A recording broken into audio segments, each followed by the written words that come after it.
Hi guys మనం ఇప్పుడు satisfaction maximisation గురించి తెలుసుకుందాం.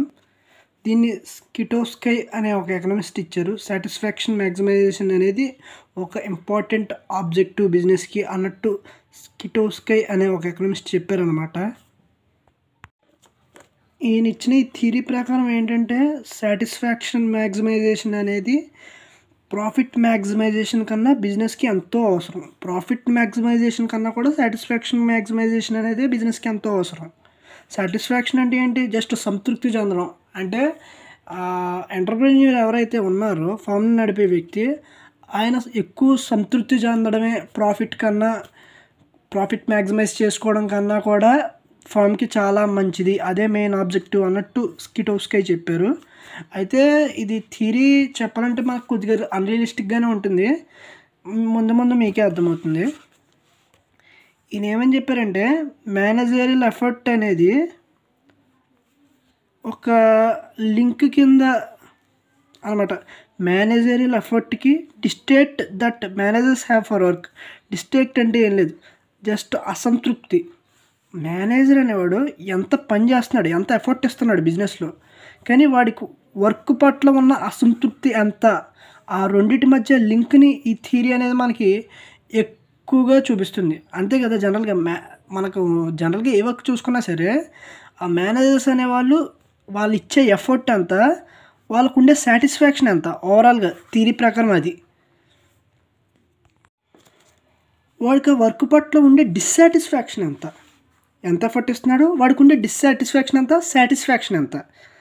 Next, entrepreneur would maximise his profits only if his choice between maximising income and more leisure is independent of his income.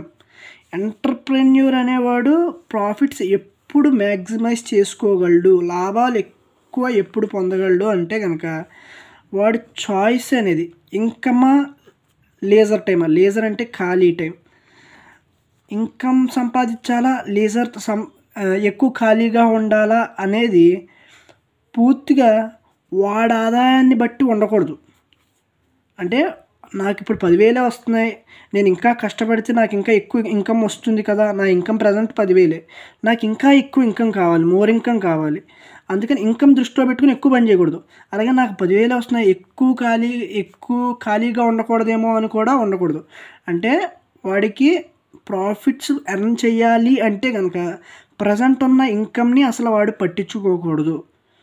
వాడికి ఇష్టమైతే more income సంపాదించుకోవచ్చు, లేజర్గా ఉండాలనుకుంటే లేజర్గా ఉండొచ్చు. అది వేరే వేరే ఫ్యాక్టర్స్తో లింక్ అయ్యి ఉండొచ్చు తప్ప ప్రజెంట్ ఇన్కమ్తో లింక్ అయ్యి ఉండకూడదు.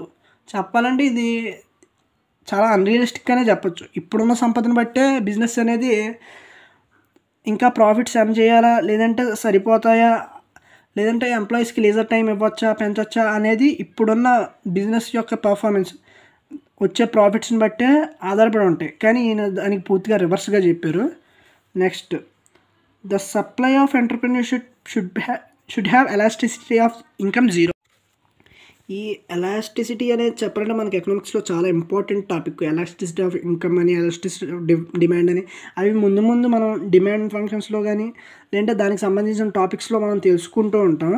కానీ ఇప్పుడు elasticity of income is zero అంటే ఏంటో తెలుసుకుందాం ఫస్ట్. అంటే జనరల్గా ఒక పర్సన్కి ఒక సెర్టైన్ ఇన్కమ్ అనేది వస్తుంది. ఒక certain income every period of time, maybe month అనుకోవచ్చు మనం. జనరల్గా మంత్లీ ఒక ఇన్కమ్ అనేది వస్తుంది. దాంతో ఆ ఇన్కమ్తో కొంత పాటుతో అతను ఒక ప్రోడక్ట్ అనేది కొంటున్నాడు. ఒక మనిషికి మామూలుగా కొంత ఇన్కమ్ అనేది వస్తుంది. ఆ ఇన్కమ్తో ఒక ప్రోడక్ట్ అనేది కొంటున్నాడు. అతను కంటిన్యూస్గా కొంటూనే ఉన్నాడు ఇన్కమ్ వచ్చిన ప్రతిసారి కూడా. అయితే ఒకసారి అతని ఇన్కమ్ తగ్గింది లేదా పెరిగిపోయింది అతని ఇన్కమ్. అతను ఒకే క్వాంటిటీలో ఆ ప్రోడక్ట్ కొంటున్నాడు. ఇప్పుడు ఇన్కమ్ తగ్గినా సరే పెరిగినా సరే ఆ క్వాంటిటీయే కొంటున్నాడు. అంటే ఫర్ సపోజ్ ఒక పర్సన్ 1 kg షుగర్ కొంటున్నాడు అనుకోండి, తనకు ఒక సెర్టైన్ ఇన్కమ్ వస్తే అతని ఇన్కమ్ పెరిగింది, అయినా సరే అతను కేజీయే కొంటున్నాడు. అతను ఇన్కమ్ తగ్గింది, అయినా సరే అతను కేజీ షుగరే కొంటున్నాడు. అంటే ఎలాస్టిసిటీ ఆఫ్ ఇన్కమ్ అనేది జీరో ఉంది ఇక్కడ. ఆ ప్రోడక్ట్కి మాత్రమే నేను చెప్పేది. అలాగా the supply of entrepreneurship should have elasticity of income zero. ఎప్పుడు కూడా ఎంటర్ప్రెన్యూర్ సప్లై అనేది ఇన్కమ్ ఆధారపట్టి ఉండకూడదు, ఎప్పుడూ అది జీరోగానే ఉండాలి. ఇన్కమ్ పెరిగింది అని పెంచడమో, ఇన్కమ్ తగ్గిందని తగ్గించడమో ఉండకూడదు. ఇన్కమ్ పెరిగినా తగ్గించినా సప్లై అనేది మాత్రం అలాగే ఉండాలి అన్నట్టు ఈయన చెప్పాడు. నెక్స్ట్ మనం ఒకసారి చూసుకుంటే కనుక ఇన్కమ్ పెరిగినప్పుడు జనరల్గా ఖాళీ టైం అనేది బిజినెస్లో పెరుగుతుంది అని ఈయన చెప్పారు. అంతే కదా, అంటే బిజినెస్ అనేది పీక్లో ఉంది, దానికి బాగా ఇన్కమ్ అనేది వస్తుంది. అప్పుడు వాళ్ళు కాస్త రెస్ట్ తీసుకోవచ్చు, రెస్ట్ తీసుకుంటారు, ఆటోమేటిక్గా రెస్ట్ టైం అనేది పెరుగుతుంది. లీజర్ అంటే రెస్ట్ టైం అనమాట. రెస్ట్ టైం అనేది పెరుగుతుంది అని ఏం చెప్పారు. అలాగే వర్క్ అంటే మేనేజరియల్ ఎఫర్ట్, అంటే వర్క్ ఎప్పుడైతే ఉందో ఎక్కువ ఉందో ఆటోమేటిక్గా ఖాళీ టైం అనేది తగ్గిపోతుంది. వర్క్ లోడ్ ఎక్కువ ఉంటే లీజర్ టైం ఉంటుంది, అసలే తగ్గుతూ ఉంటుంది. నెక్స్ట్ మనం ఇక్కడ ఒక గ్రాఫ్ చూద్దాం. ఈ గ్రాఫ్ని చూసి పెద్ద ఏం టెన్షన్ పడక్కర్లేదు. మనం వై యాక్సిస్ మీద ప్రాఫిట్స్ తీసుకున్నాం, ఎక్స్ యాక్సిస్ మీద లీజర్ అండ్ అవుట్పుట్ తీసుకున్నాం. లీజర్ అవుట్పుట్ అంటే ఖాళీ సమయం, అంటే ప్రొడక్షన్ చేయడానికి అవుట్పుట్ అంటే ఏం లేదు. అవుట్పుట్ అంటే జస్ట్ ప్రొడక్షన్, బయటకు వచ్చిన ప్రొడక్షన్ అని మాత్రం అనుకోకండి. దానికి ఇచ్చే మేనేజరియల్ ఎఫర్ట్ కూడా అవుట్పుట్ కిందకే వస్తుంది. అంటే ఈ గ్రాఫ్లో అలా తీసుకున్నాం అన్నమాట. మనం ఈయన ఇచ్చిన థియరీ ప్రకారం అవుట్పుట్ ఇన్ ద సెన్స్ మనం అదే ఫామ్ కంటిన్యూస్గా ఫంక్షన్స్ చేయడం, ప్రొడక్షన్ తేవడానికి, బయటికి తీసుకురావడానికి, జస్ట్ మెటీరియల్ ఒకటి బయటికి రావడం కాదు. లేజర్ అంటే ఖాళీ టైం. ఇక్కడ మీరు ఇది వచ్చి ఎన్పి కర్వ్. ఎన్పి అంటే జస్ట్ మనం ఆల్రెడీ టోటల్ ప్రాఫిట్ కర్వ్ చేసాం. Total revenue minus total cost is equal total profit already మనం బోమల్స్ సేల్స్ మ్యాక్సిమైజేషన్లో చూసాం. అలాగే ఎన్పి కర్వ్ అంటే ఏం లేదు, జస్ట్ టీపీ కర్వ్ అంతే. NP in the sense net profit అనమాట. నెట్ ప్రాఫిట్ అంటే ఓవరాల్ ప్రాఫిట్, బిజినెస్కి వచ్చే ప్రాఫిట్. దానికి ఆ నెట్ మనం ప్లాటింగ్ పాయింట్స్ పెద్ద మరీ అంత డెప్త్గా చెప్పుకోక్కర్లేదు. జస్ట్ ఇంత యూనిట్కి ఇంత ప్రాఫిట్ వచ్చింది అవన్నీ ప్లాట్ చేసుకుంటూ ఉంటే కనుక ఈ ఎన్పి కర్వ్ అనేది వస్తుంది. జస్ట్ ఇంకోండి ఇప్పుడు ఒక మామూలు అండ్ ఈ గ్రాఫ్ ఇక్కడే స్టార్ట్ అవ్వాలని లేదు, ఎక్కడి నుంచైనా స్టార్ట్ అవ్వచ్చు. అది జస్ట్ ఉజ్జాయింపు కింద వేసామంతే. ఈ గ్రాఫ్ ప్లాటింగ్ పాయింట్స్ ద్వారా కూడా వేయచ్చు, కానీ అంత డెప్త్ అవసరం లేదు మనకి. మీకు అర్థమైపోతుంది ఆటోమేటిక్గా. ఎన్పి కర్వ్ ఇది జస్ట్ ఒక టోటల్ ప్రాఫిట్ కర్వ్ అనుకోండి, ఎన్పి కర్వ్. ఈ కర్వ్ పైన మనం చూసుకున్నట్టయితే ఈ రెండు కూడా ఐసీ కర్వ్స్ అంటారు. ఐసీ కర్వ్స్ అంటే ఇండిఫరెంట్ కర్వ్స్. అది మనకి ఎకనామిక్స్లో చాలా ఇంపార్టెంట్ టాపిక్. ఇండిఫరెన్స్ కర్వ్స్ అంటే ఏం లేదు, జస్ట్ ఒక కన్జ్యూమర్ కానీ లేదంటే ఒక పర్సన్ కానీ తీసుకుంటే కనుక అతను ఒక 2 ప్రోడక్ట్స్ మీద అతనుకున్న ఇంట్రెస్ట్ని తెలిపే కర్వ్స్. అది మా బిహేవియర్ని బట్టి కూడా ఉంటాయి అవి మనకి ముందు ముందు ఇన్డెప్త్ తెలుసుకుందాం. జస్ట్ ఇది పైన ఏంటంటే M1 అనేది వచ్చి మనకి ఇక్కడ అవుట్పుట్కి సంబంధించిన ఇండిఫరెంట్ కర్వ్ అనమాట. నెక్స్ట్ I1 వచ్చి I2 అనేది అవుట్పుట్కి సంబంధించిన ఇండిఫరెన్స్ కర్వ్. I1 అనేది లేజర్కి సంబంధించిన అంటే ఖాళీ టైంకి సంబంధించిన ఇండిఫరెన్స్ కర్వ్. ఇక్కడ మనకి అవుట్పుట్ తీసుకుంటే కనుక M1 అనేది హయ్యెస్ట్ పాయింట్ ఈ కర్వ్లో.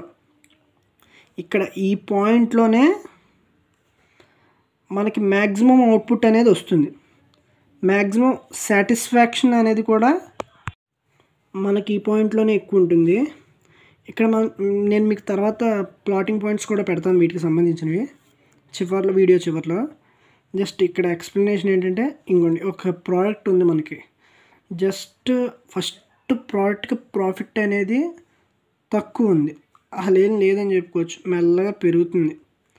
ప్రాఫిట్ అనేది పెరిగాక ఇక్కడ ఫస్ట్ లీజర్ వర్క్ ఎఫర్ట్ ఇస్తూ ఉంటాడు. మనం ఈ గ్రాఫ్ని 3 భాగాలుగా విడదీశారు. ఇటొక పార్ట్ మధ్యలో పార్ట్ కింద చూసుకుంటే దేనికి అది విడదీయండి ఒకసారి. ఫస్ట్ జస్ట్ ఆ ఫామ్ నడిపే ఎంటర్ప్రెన్యూర్ ఎవరైతే ఉన్నారో ఆయన ఎఫర్ట్ అనేది ఇస్తారు ప్రాఫిట్ పెంచడానికి. పెంచుకుంటూ పోయిన తర్వాత కాసేపటికి ఆ ఎఫర్ట్ అనేది ఆపేస్తారు. లేజర్ అనేది ఇక్కడ పీక్లోకి వచ్చేసాక ఆటోమేటిక్గా లేజర్ అయిపోతారు. ఎందుకంటే ప్రాఫిట్స్ బాగా వచ్చేసాయి కాబట్టి. అదొక పార్ట్. నెక్స్ట్ అవుట్పుట్ పరంగా చూస్తే ఇక్కడ అవుట్పుట్ అంటే మేనేజరియల్ ఎఫర్ట్ కూడా అవుట్పుట్ కిందకే వస్తుందని చెప్పుకున్నాం. మెయిన్గా అదే వచ్చేది. ఇక్కడ మనకి మేనేజరియల్ ఎఫెక్ట్ అనేది పెరుగుతూ పోతుంది. బాగా పెరిగిన తర్వాత అది మళ్ళీ లేజర్లోకి వెళ్ళిపోతుంది. ఓకే, ఓవరాల్ సారాంశం ఏంటంటే ఫస్ట్ బాగా పనిచేస్తారు, ప్రాఫిట్స్ వచ్చాక లేజర్కి వెళ్ళిపోతారు. ఇంకా ఆ తర్వాత ఆటోమేటిక్గా డౌన్ఫాల్ స్టార్ట్ అయిపోతుంది. అలాగే ఇటు నుంచి చూసుకుంటే మనం దేనికి దానికి అసలు చెప్పాలంటే దీనికి లింక్ కూడా పెట్టకూడదు. ఇది లేజర్కి సంబంధించింది, ఇది అవుట్పుట్కి సంబంధించింది. మనం మామూలుగా మ్యాథమెటికల్ గ్రాఫ్ని చూసినట్టు ఎకనామిక్స్ గ్రాఫ్ని చూడడం మానేయాలి. ఫస్ట్ అవుట్పుట్ అంటే ఇక్కడ సాటిస్ఫాక్షన్ హైయెస్ట్ పాయింట్ M1 అని చెప్పుకున్నాం. ఫస్ట్ ఎఫర్ట్ అనేది బాగా ఇస్తారు. బాగా ఇచ్చిన తర్వాత అది పెరుగుతూ ఉంటుంది గ్రాఫ్. తర్వాత ఎలాగో వచ్చేది లేజరే. ఎందుకంటే బాగా హైయెస్ట్ పీక్ ప్రాఫిట్ వచ్చినప్పుడు మనం ఆటోమేటిక్గా లేజర్ అయిపోతాం అన్నట్టు చెప్పుకున్నాం. ఇక్కడ మనం చూసుకున్నట్టయితే కనుక ఓక్యూ అనేది PQ1 QP అనేది వాడు చేసే అవుట్పుట్. నెక్స్ట్ Q1P అనేది QP అనేది ప్రాఫిట్స్. అవుట్పుట్ మ్యాక్సిమైజేషన్ కన్నా కూడా ప్రాఫిట్సే ఎక్కువ ఉన్నాయి ఆటోమేటిక్గా ఇక్కడ. ఎందుకంటే QP కాబట్టి. అవుట్పుట్ మాత్రం Q1P మాత్రం అవుట్పుట్, QP అనేది మాత్రం ప్రాఫిట్ మ్యాక్సిమైజేషన్. జస్ట్ మీరు గ్రాఫ్ మాత్రమే చూడండి, మొత్తం ఇదంతా QP పార్ట్ అన్నమాట. ఇక్కడ మనకి ప్రాఫిట్స్ అనేవి అవుట్పుట్ కన్నా కూడా ఎక్కువ ఉన్నాయి. ప్రాఫిట్ మ్యాక్సిమైజేషన్ అనేది, ప్రాఫిట్స్ కాదు, ప్రాఫిట్ మ్యాక్సిమైజేషన్ అనేది అవుట్పుట్ మ్యాక్సిమైజేషన్ కూడా అన్నా కూడా ఎక్కువ ఉంది అన్నట్టు ఈయన గ్రాఫ్లో చూపించారు. నెక్స్ట్ జస్ట్ OQ అనేది లేజర్ అన్నట్టు చూపించారు. OQ1 is greater than OQ. ఇక్కడ వరకు కూడా లేజర్గానే ఉంటారు. మీకు ఇక్కడ పాయింట్స్ అర్థం అవ్వాలి. ఫస్ట్ ప్రాఫిట్ పెరిగి తర్వాత కాన్స్టెంట్కి వస్తుంది కదా, NQ1 ఆర్ OQ1. అక్కడ వరకు కూడా NQ1 అనేది బాగా తీసుకుంటాం. NQ1 బాగా laser time.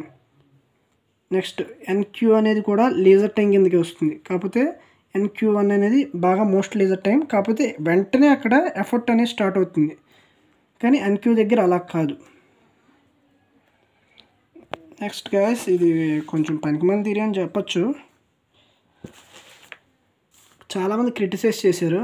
No one are willing to work independent of the income. ఎవ్వడు కూడా ఆడి జీతం ద్వారానే పనిచేస్తాడు, జీతం రీత్యానే పనిచేస్తాడు. ఇప్పుడు ఒక మంచి ఎంప్లాయీని, మంచి మేనేజర్ని, మంచి డిగ్రీలో ఉన్న మేనేజర్ని వాడికి వచ్చే శాలరీ ఒక 1 lakh వస్తుంది అనుకోండి, నీకు 10,000 ఇస్తాను చేస్తావా అంటే ఎలా చేస్తాడు వాడు?